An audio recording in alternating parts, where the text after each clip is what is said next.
Hello everyone and welcome to Changeling Gaming. Today I'm going to be teaching you how to play Innis. Innis is a level 3 play-to-learn game for 2 to 4 players that takes on average an hour to 2 hours to play. In Innis, we take control of several clans settling a newly discovered island off of Ireland. We'll explore, create sanctuaries and citadels, vie for control of the various territories and over each other, all in the name of proving to the others that we deserve to be High King of this new land. Setup. If you are playing a 2 or 3 player game, take the green action cards with a 4 in the bottom right and remove them. Shuffle the action cards being used together and place them in a pile nearby. Also, shuffle the red epic tale cards and place them in a pile nearby. Place the deed tokens, pretender tokens, and festival marker nearby. Pull out the various building pieces and place them nearby as well.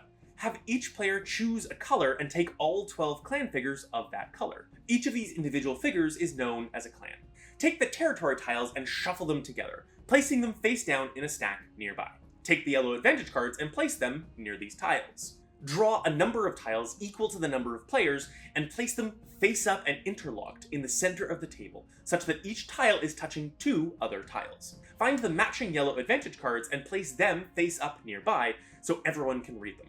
If this is your first time playing Innis, the game recommends a set of territories to begin with. These recommendations are in the box text at the top of page 5 of the rulebook. Randomly determine the first player to be the Bren. That player chooses one territory to be the capital and places the larger citadel piece there, along with a sanctuary piece. The Bren also flips the Flock of Crows token to determine the direction of the turn order for the start of the game. Starting with the Bren and moving in the direction determined by the Flock of Crows token, each player places one clan figure in any territory, repeating until everyone has 2 clan figures somewhere on the board. How to play. The goal of the game is to end the round with the most victory conditions completed.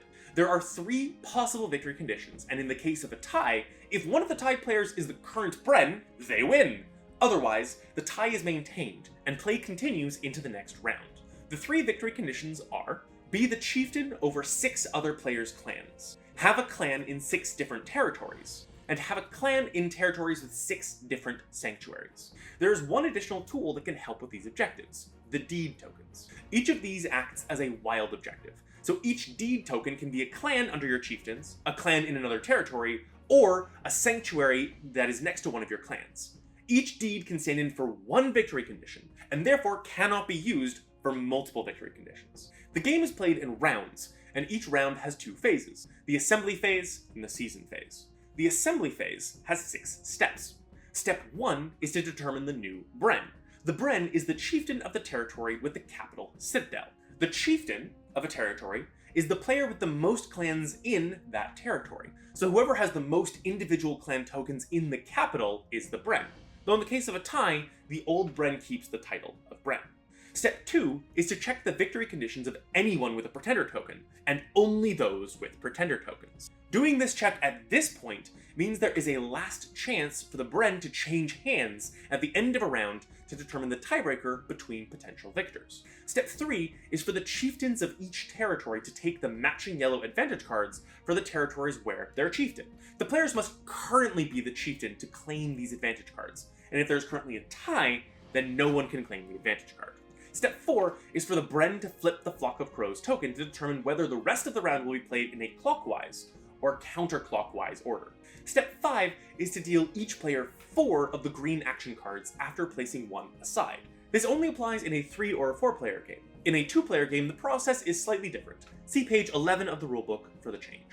Step 6 is known as the action card draft. During this draft, everyone takes a look at the 4 cards they've been dealt, chooses 1 card to keep, and passes the other 3 cards in the direction determined by the Flock of Crows token. Then, they take the 3 cards passed to them and add the card they kept to the new hand. Choose any 2 of those 4 cards to keep and pass on the other 2.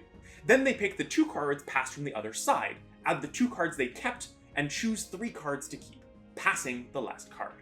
Everyone adds the last card they were passed to their hand, meaning everyone should have 4 green action cards in their hand at the end of this process. The cards you draft in this process are the core capabilities for that turn. Careful selection of the cards will impact your available choices for the turn, and managing these resources will be the key to victory.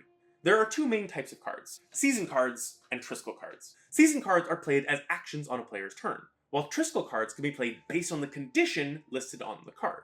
Now we move on to the season phase. Starting with the Bren and moving in the direction determined by the Flock of Crows token, each player gets the opportunity to play a season card from among their green action cards, yellow advantage cards, and red epic tail cards, to pass their turn, or to take a pretender token if they satisfy at least one of the victory conditions. Players will continue to go around until every player has passed in a row, at which point the round ends, regardless of whether players could still play cards from their hands, so be careful about when you choose to pass. When playing a season card, fully resolve the card before playing any Triskel cards that may apply.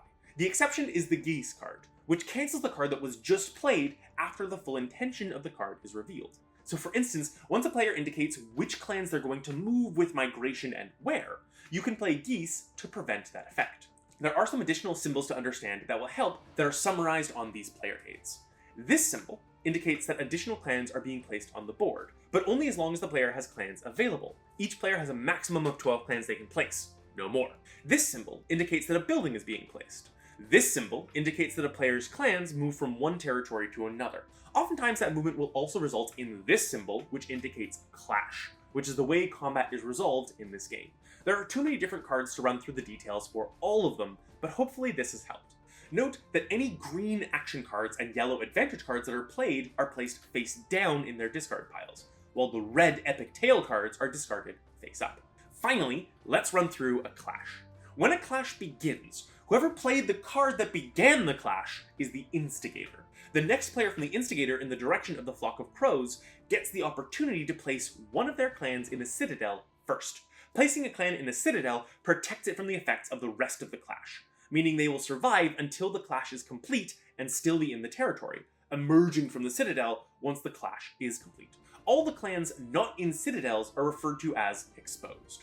Once all the citadels are full, or everyone has rejected their opportunity to place their clans in the citadel, we move on to the maneuvering portion of the clash. Immediately before each player takes their maneuver, there's an opportunity for peace if everyone with clans that are currently exposed agrees to it. If even a single player with exposed clans wants to fight, then peace is not an option.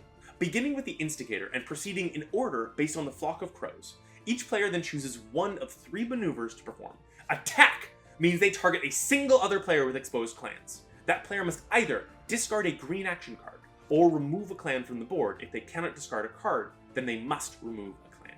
Withdraw means the player can move one or more of their clans to an adjacent territory, but it must be a territory where that player is the chieftain. If a player has no options to withdraw to, then they may not withdraw. If several territories qualify, then they can split where their clans go. Finally, there are also Triskel Epic Tail cards that can be played as maneuvers. If this is the case, the card will tell you so. Before each maneuver, check to see if a peaceful resolution is possible between the remaining players. If a peaceful resolution is not met, the next player chooses their maneuver, and this continues until there is either peace or only one player with exposed clans left. That last player then gets the opportunity to use the withdraw action if they would like, and after that, the clash is ended. If, at the beginning of a player's turn, they have no clans on the board, they can place 2 immediately, and must get rid of a deed token if they have one. Their turn then continues as normal.